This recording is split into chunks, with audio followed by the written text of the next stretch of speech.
Նախագահի նստավայրում էին հավաքվել հանրապետության գործարար աշխարհի 100-ից ավելի ներկայացուցիչներ։ Մինչ երկրի ղեկավարը կհայտնվեր հանդիպումների դահլիճում, գործարարները միմյանց հետ բուռն քննարկում էին անցնող տարին ու խոսում գալիք տարվա անելիքների մասին։ Ֆինանսատնտեսական ճգնաժամը, ինչ խոսք, իր բացասական ազդեցությունն է թողել բիզնեսի գրեթե բոլոր ոլորտների վրա։ Grand Holding-ի նախագահ գործարար Հրանտ Վարդանյանի համար տարին դժվարություններ էր առաջացրել ծխախոտի ոլորտում։ Դժվարությունները շատ էր, բարդությունները շատ էր, նամանավանդ սիգարետի հետ կապված։ Մենք քաղաքին լուրջ բարդություններ ունենք, իսկ մեր քաղցրեղենը, կոնֆետներն ու հրուշակեղենը ընդհանրապես շատ մեծ հաջողությունների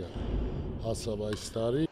Խորը ճգնաժամից հետո բարեփոխումներ են իրականացվել նաև բանկային համակարգում։ 2010-ին Անելիք բանկի համար հիմնական ձեռքբերումը կապիտալի ավելացումն էր, ավելի քան 45 միլիոն դոլար։ Այսօր 45 միլիոն դոլարի չափով կապիտալ ունենալը բավականին լավ ցուցանիշ է։ Եվ դա 2011-12 թվականներին ես կարծում եմ արդեն կտա իրեն արդյունքը արդեն շահույթի ձևով։ Շնորհավորելով հրավիրյալների գալիք նոր տարին եւ Սուրբ Ծնունդը, հանրապետության նախագահը նշեց, որ անցնող տարին մեր տնտեսության համար բարդ եւ խնդիրներով լի ժամանակահատված էր։ Նախագահի խոսքերով 19 տարիների ընթացքում իրականում հաջողվել է ձևավորել ճկունության բավարար պաշար ունեցող պետություն եւ կայուն ֆինանսատնտեսական համակարգ։ Հուսադրող է, որ դժվարին պայմաններում մեզ հաջողվեց կայունացնել իրավիճակը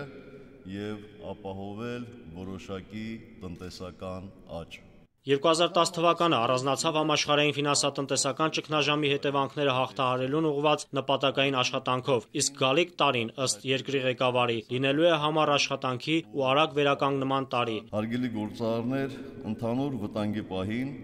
մեզ հաջողվել է միասնաբար դիմագրավել դժվարությունները։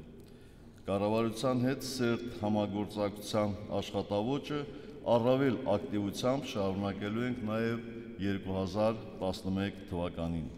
Նայիրի Մուրադյան, Արմեն Շահոյան, Երկիրն այսօր։